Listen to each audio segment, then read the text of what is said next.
Halo guys, balik lagi dengan Efek Anime. Pembahasan kali ini kami akan membahas alur cerita anime lain. Pasti dari kalian sudah tahu dengan animenya. Yap, anime ini berjudul Tokyo Revengers. Seperti yang diketahui, anime ini dalam sebulan terakhir cukup terkenal. Bahkan di channel Muse Indonesia sendiri, episode 1 dan 2 pernah memasuki trending. Jadi benar adanya kalau penonton sangat antusias dengan anime yang satu ini.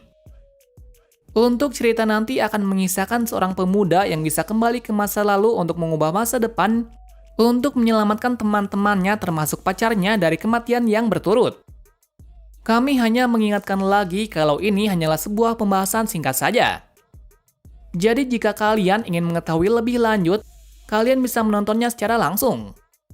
Kabar baiknya juga sekarang ada sebuah channel YouTube yang bernama Muse Indonesia telah menyediakan tontonan anime secara legal. Tapi sebelum kita menuju ke topik utama, jangan lupa untuk klik subscribe dan nyalakan lonceng notifikasinya agar selalu mendapatkan update seputar alur cerita anime dari kami. Dan berikut alur cerita Tokyo Revengers Part 1 versi Efek Anime. Film dibuka dengan diperlihatkan sebuah berita tentang perseteruan antara dua geng yang mengakibatkan salah satu gadis tewas. Di sini juga kita diperkenalkan tokoh utama dalam anime ini, yaitu Hangaki Takemichi. Di waktu itu Takemichi pun sadar kalau gadis itu ternyata adalah pacarnya dahulu yang bernama Tachibana Hinata. Meski demikian, hal itu tidak membuat Takemichi kasihan kepadanya, karena ia tidak memiliki hubungan lagi dengannya. Jadi ia hanya fokus kepada masalah hidupnya saat ini.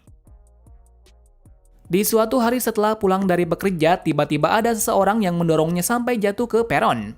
Kabar buruknya, kereta sudah dekat dan menabrak dirinya. Di situasinya saat itu ia hanya mengingat satu orang saja, yaitu Hinata. Dan anehnya sesaat tersadar, ia terlempar ke 12 tahun lalu, tepatnya masa-masa SMP. Ia pun dibuat kebingungan apakah ini kenyataan atau hanya kilas balik sebelum kematian. Alhasil ia pun sadar kalau ini adalah sebuah kenyataan kalau ia telah melewati masa lalu. Di kebingungan tanpa henti itu ia hanya mengikuti alur sesuai yang ia lakukan dahulu. Di mana 12 tahun lalu ternyata dirinya adalah seorang kelompok berandalan nomor 2 di SMP. Penampilan dirinya juga cukup berbeda jauh. Kali ini ia benar-benar norak dan seperti preman sejati. Alhasil mau tidak mau ia hanya mengikuti alur saja. Bahwa sekarang teman-temannya mengejak untuk uji nyali melawan sekolah Shibuya. Yang mana menurut Takemichi saudaranya menjadi pemimpin di sana. Jadi dengan itu mereka bisa janjian untuk berkelahi dengan sepantaran mereka. Namun janji tersebut sangatlah berbeda, dikarenakan yang datang adalah orang kelas 3. Tak terduganya lagi, pemimpin sekolah itu sebenarnya bukanlah Masaru, melainkan anggota dari Manji Gang yaitu Kiyomasa. Jadi di sini Takemichi hanya dikibuli oleh Masaru agar dirinya bisa sombong kepada dirinya. Alhasil Takemichi dan kawan-kawannya dibuat babak belur dan dijadikan budak oleh mereka. Dan jika menentang maka mereka akan dibunuh. Dan itulah awal mula dulu Takemichi di masa depan menjadi seorang pecundang, di mana ia tidak berani melawan dan lari dari kenyataan saja. Setelah hal itu ia pun merenungi apakah dirinya bisa mengulangi masa depannya itu dan menyelamatkan Hinata. Di sela-sela merenungkan hal itu ia pun sadar kalau ia kembali ke masa lalu pastinya sekarang masih hidup. Benar saja Hinata masih hidup dan masih bahagia. Hal itu membuat Takemichi sadar bahwa ia akan mengubah masa depan apapun yang terjadi. Di saat pulang, ia mendapati seorang anak yang dibully oleh seseorang di taman. Takemichi yang melihatnya langsung memukul pembuli itu agar anak kecil itu tidak dibully lagi. Ternyata anak tersebut adalah adik dari Hinata yang bernama Naoto. Mengetahuinya kalau Naoto seperti dirinya, ia menyemangatinya untuk melawan mereka. Jika masih terus seperti itu, maka akan dibuat seperti itu lagi. Di kesempatan itu juga, ia curhat kepadanya bahwa dirinya telah melintasi waktu. Ia juga membeberkan kalau 12 tahun ke depan Hinata akan mati beserta dengan dirinya. Takemichi mengatakan itu dengan alasan agar Naoto bisa mengubah masa depan. Dan sesaat berjabat tangan dengannya, tiba-tiba Takemichi kembali ke masa depan. Yang mana keadaannya saat ini sedang terbaring pingsan di rumah sakit. Di situ pula ia dibuat terkejut kalau ternyata ia masih hidup berkat diselamatkan oleh Naoto.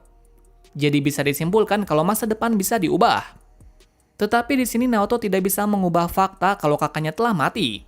Padahal ia sudah bekerja keras dan menjadi polisi agar bisa menyelamatkan kakaknya. Setelah itu Naoto membawa Takemichi ke rumahnya. Sesaat di sana, ia menceritakan kejadian dan akibat kenapa hanya bisa mati. Bahwa kakaknya mati akibat perseteruan antara Manji Geng.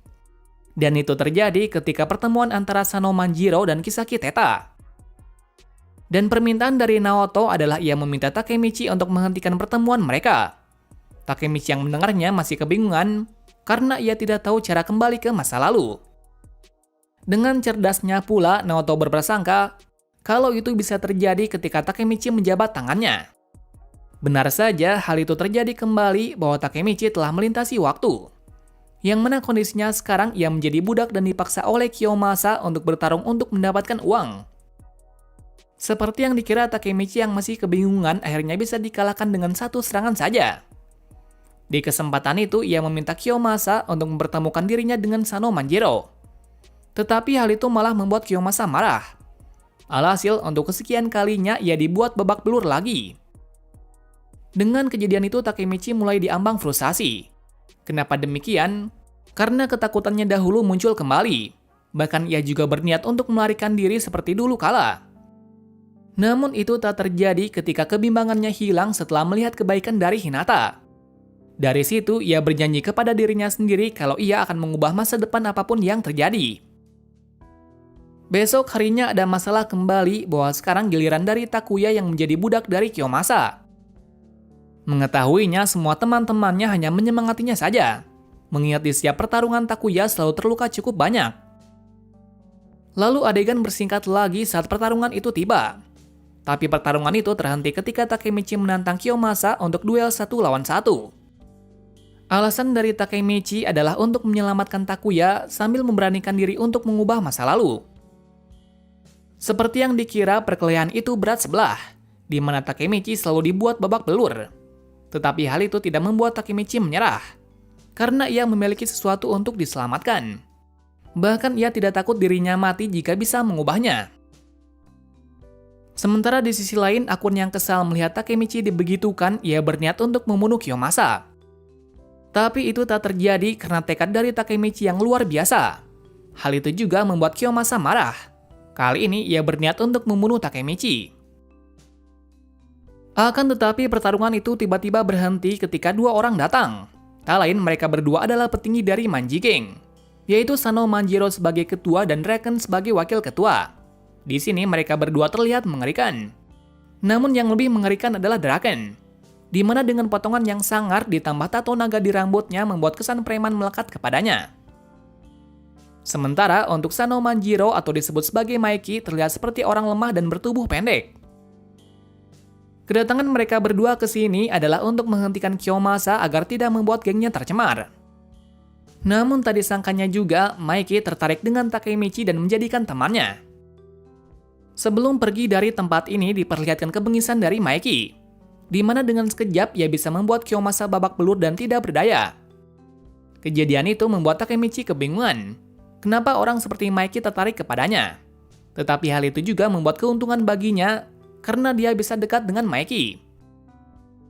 Di kondisi itu pula temannya yang bernama Akun berterima kasih kepada Takemichi karena ia telah membebaskan kelompoknya dari perbudakan Kiyomasa. Ia juga mengatakan kalau sebelumnya ia berniat untuk membunuh Kiyomasa.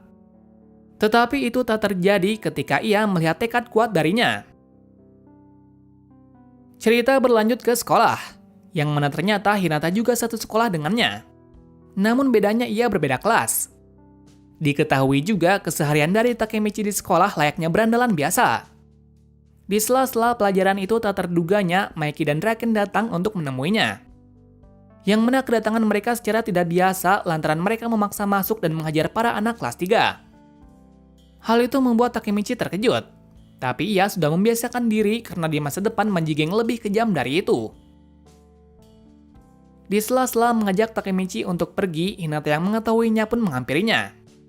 Alasannya, pasti kedua orang tua itu mau membuli Takemichi. Alhasil dengan beraninya Hinata menantar Maiki dan membawa Takemichi pergi. Draken yang mengetahuinya sangat marah, bahkan ia mau membalas perbuatan dari Hinata. Tetapi itu tak terjadi ketika Takemichi menghentikannya. Di mana Takemichi dengan gentle-nya meminta Draken untuk menghentikan tindakan tersebut. Jika tidak, maka ia akan menghajarnya. Hal itu seketika membuat Maeki marah. Alhasil, ia pun berniat untuk menghajar Takemichi. Akan tetapi itu adalah sebuah kebohongan saja, lantaran ia tidak suka menyakiti wanita. Sementara Draken dibuat terkejut karena Takemichi adalah orang yang menarik. Atas hal itu, kesalahpahaman Hinata pun akhirnya menghilang dan ia juga memperbolehkan Maeki untuk bermain dengannya. Singkat cerita, di tengah perjalanan, Takemichi pun bertanya kepada Maeki kenapa tertarik kepadanya. Maeki mengatakan kalau ia mirip seperti kakaknya yang tidak menyerah dan tidak takut apapun. Oleh sebab itu, ia tertarik kepadanya. Draken juga memberitahu kalau orang seperti dirinya yang tidak takut apapun sangat langka. Dan hal itu juga yang membuatnya tertarik kepadanya. Bersamaan pula, Maeki juga memberitahukan apa tujuannya, yaitu ia ingin membuat era berandalan. Karena sekarang berandalan dianggap norak. Padahal menurut Maeki, berandalan adalah orang yang bisa mengatasi masalahnya sendiri. Tapi kenapa orang-orang menyebut mereka seperti ini adalah norak? Oleh sebab itu, ia ingin membuat era berandalan menurut versinya. Dari situ juga Takemichi mendapati sesuatu, kalau dalang dibalik semuanya bukanlah Maeki, melainkan Kisaki Teta. Di hari berikutnya, Takemichi menjalani kehidupan seperti biasanya bersama dengan Hinata. Tapi menariknya di sini, kehidupan masa lalunya telah berubah ketika ia bertemu dengan Maeki kemarin. Dari sini juga Takemichi berpikiran kalau ia ingin tetap di sini bersama dengan Hinata lebih lama, mengingat di masa depan Hinata tidak ada. Sesekali ia juga ingin bermesraan dengan Hinata. Namun tak terduganya ia memegang tangan yang salah. Malahan ia memegang tangan dari Naoto. Alhasil kebahagiaan itu sirna ketika kembali ke masa depan. Hal itu sebenarnya disesali olehnya karena ia ingin bersama dengan Hinata lebih lama. Sesaat tersadar, Naoto dibuat terkejut karena Takemichi telah kembali ke masa lalu. Ia juga bertanya apakah ia sudah menghentikan pertemuan antara Maeki dan Kisaki Teta. Takemichi menjawab kalau ia belum melakukan apapun. Tetapi di sini mereka mendapatkan kemajuan yang berarti. Bahwa teori dari Naoto benar adanya, jika Takemichi menjabat tangannya maka ia akan kembali ke masa lalu. Dan anehnya, sesaat kembali ke masa lalu, maka tubuh Takemichi akan terbaring koma atau hanya jasad saja. Diketahui juga kalau setiap Takemichi kembali ke masa lalu dan ke masa depan, ia selalu kembali ke ke-12 tahun yang lalu. Menariknya di sini, jika ia berada di masa lalu sekitar seminggu, maka di masa depan juga akan berselang seminggu. Jadi meskipun kembali ke masa lalu, waktu di masa depan terus berjalan. Di sana Takemichi memberitahu kalau Maeki bukanlah orang yang jahat, tetapi itu disangkal oleh Naoto, karena semua kejahatan itu berulah darinya. Akan tetapi di sini Takemichi masih tetap kekeh kalau Maeki adalah orang yang baik dan dapat dipercaya. Ia di sini menyimpulkan sesuatu kalau bukan Maeki yang menjadi ulah dari semua itu, melainkan adalah Kisaki Teta. Nah, untuk menjawab keraguan, ia meminta Naoto untuk menemukan lokasi dari Maeki. Tetapi di sini Naoto tidak memiliki apapun keberadaan dari Maeki. Beruntungnya mereka masih mendapatkan cara agar bisa menemuinya. Yaitu ada salah satu teman dari Takemichi yang menjadi petinggi Toman, yaitu Akun. Awalnya Naoto tampak curiga karena pengamatannya Akun telah menjadi penjahat dan ditangkap oleh polisi. Waktu itu Takemichi sadar kalau masa depan telah berubah. Itu bisa terjadi ketika Naoto di masa lalu tidak jadi menusuk Kiyomasa. Mengetahuinya, Takemichi sangat senang karena ia memiliki nomornya. Beruntungnya juga Akun bisa dihubungi. Kabar baiknya, ia juga mau ditemui. Sesaat di tempat dari Akun, sekarang dirinya telah berubah jauh. Bukan hanya penampilannya saja, tetapi kepribadian darinya juga berubah. Meski demikian, Akun tahu kalau dirinya adalah Takemichi. Lalu setelahnya mereka berbincang empat mata sambil bernostalgia masa lalu bahagia mereka. Di percakapan itu, Akun berkata kalau dirinya lah yang mendorongnya sampai jatuh ke peron. Tahu akan hal itu, Takemichi tidak percaya kalau ialah pelakunya. Ia juga mengetahui kalau Takemichi bisa ke masa lalu. Alasannya sudah jelas, yaitu ketika ia ingin membunuhnya di stasiun, tetapi ada orang yang tahu akan hal itu. Ia adalah Naoto. Jadi Akun berpikiran kalau Takemichi mengubah masa lalu dengan meminta bantuan Naoto untuk menyelamatkannya. Di sini pula akun berkata kalau dirinya sekarang sudah berbeda jauh. Bahkan sekarang ia menjadi bawahan dari Kisaki Teta. Di sini pula terlihat ketakutan besar kepada Kisaki. Namun di sini belum diperjelas kalau ketakutannya seperti apa. Kabar buruk dari akun sangat banyak, mulai dari ia sudah tidak bertemu lagi dengan Maeki selama bertahun-tahun, dan kematian Draken yang berkaitan dengannya.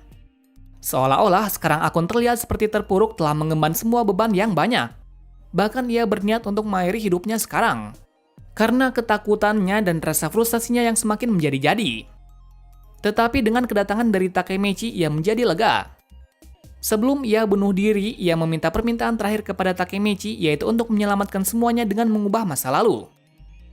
Dari situ, kesedihan dari Takemichi menjadi jadi. Dan sekarang ia sadar kalau ia ditakdirkan ke masa lalu bukan untuk menyelamatkan Hinata saja, tetapi juga ia harus menyelamatkan semua teman-temannya. Karena jika tidak bisa mengubah semuanya, maka masa depan juga tidak akan berubah. Nah, kita akhiri sampai di sini dulu. Berikutnya cerita akan menjadi menarik kembali mengingat konflik semakin menegangkan dan kondisi dari Takemichi yang dalam keadaan yang sulit. Terima kasih sudah menonton video ini dan sampai jumpa di video selanjutnya.